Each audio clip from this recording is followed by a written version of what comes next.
So a while back, I did a video on the ascending triangle. So now we're going to do its cousin, the descending triangle.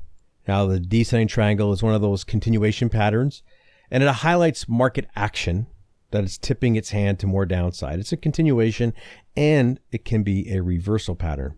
Like the ascending triangle, understanding this pattern can actually get you into breakout trades that have the potential to run in price. And for a second here, if you're thinking of expanding your trading exposure, different markets and strategies, you can check out the options market.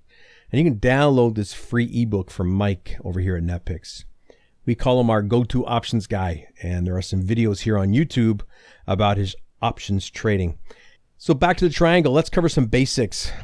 And we're looking at the exact opposite of its cousin, which is the ascending triangle.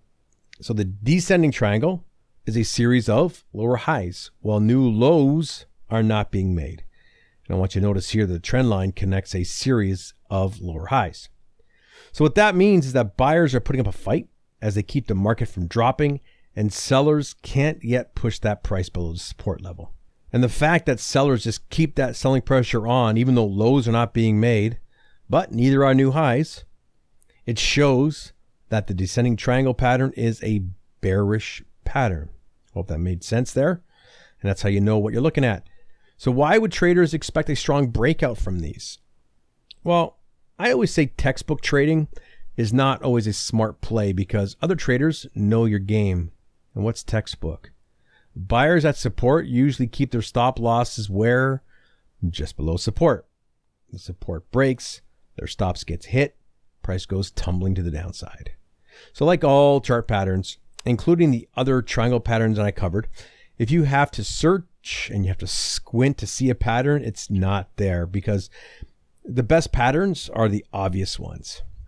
So since we're looking for a break of the support line, a lot of traders will trade the breakout. Now this one here, it's not picture perfect, and very seldom do they look perfect, but the concepts are the same. And you can see that we can draw a descending trend line that connects the lower highs. So the breakout strategy, the basic one, is to place a sell stop below support.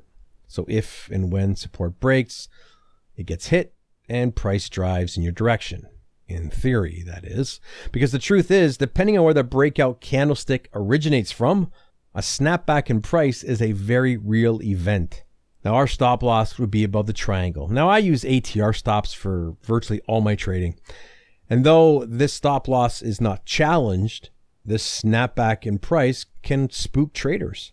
And a lot of traders, if they don't get immediate positive feedback on their trade, they get out of the position. And another real event that happens, and it's a concern, is slippage. Now you're not going to see slippage a whole lot in the FX market, and you're going to have to deal though with increasing spreads at times. But in futures and other markets, it's a threat. So let's just look at a rough example here. If I'm risking 1% of my account and I'm using a 100 pip stop loss from the entry, when price breaks with slippage, I may get filled 20 pips lower. What this is going to do is increase my risk percentage, which, depending on my overall portfolio risk, that can be an issue.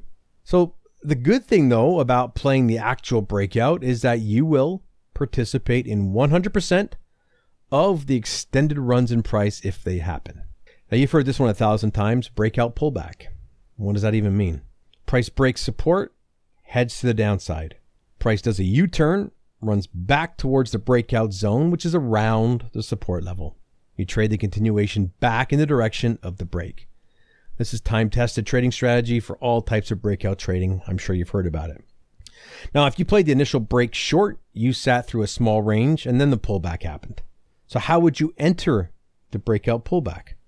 So as price is pulling back, as you can see here at the green circle, you could draw a trend line to highlight the bear flag. When the trend line breaks, you enter the trade. Traders can also use price action, like failure tests, momentum candlesticks for an entry trigger as well. So can you see a downside to trading breakout pullbacks? Well, you could have a market that breaks out and just keeps running. You have to determine what your pullback looks like, how far it has to pull back to make it a pullback for you. Is there a time frame, like a time, how many days or hours that it has to occur in? And you have to have a trigger to get into the trade, and you can use candlestick patterns, small range breaks, it doesn't matter. And the issue of a stop loss, well, that's got to be a consideration for everything you trade. I want to point this out here. Price pulling back above support of a descending triangle break or any break, it doesn't mean that the breakout has failed. So keep that in mind. Especially when you're placing your stop, make sure your stop is away from that noise. And I have always advocated for the use of the average true range to place stop losses. What about entering before the breakout? Well, there's a lot of volatility around breakouts at times, as well as at times the breakout's gonna fail. So what makes sense is to find a logical area to put your trade on before the breakout. Well, why? Well, you're not gonna have slippage, but you can take advantage of slippage that other people are suffering from while you're in the trade already. So you make some quick gains. There can be room to manage your trade. A trade that would necessarily be a loser for someone else who played the breakout could actually give you a small profit. Does that sound too good to be true? I know it probably does, right? So let's talk about basing. Basing is when price forms a small range just above the support zone.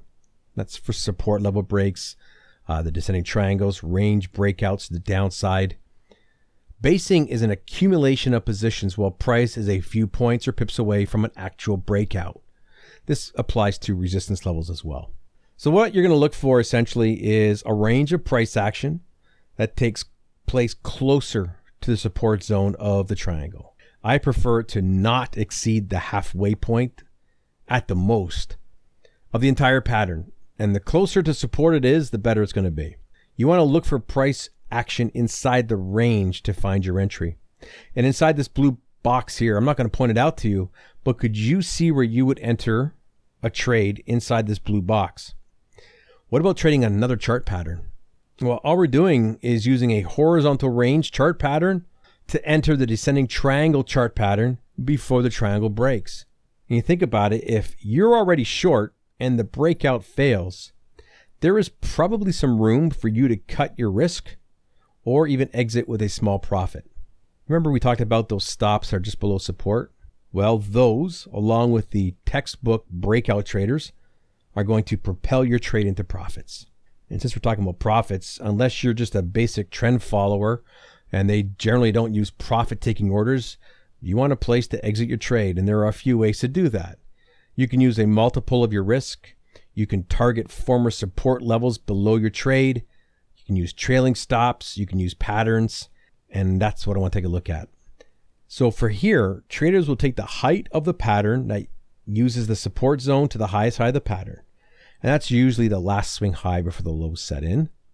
You can project the height of the pattern downwards from the bottom of the support zone. And you can see here in this chart that price actually stalled at the price target. It did take another leg down, and off to the right of this chart, you can see that it retraced all the way back up to the support line.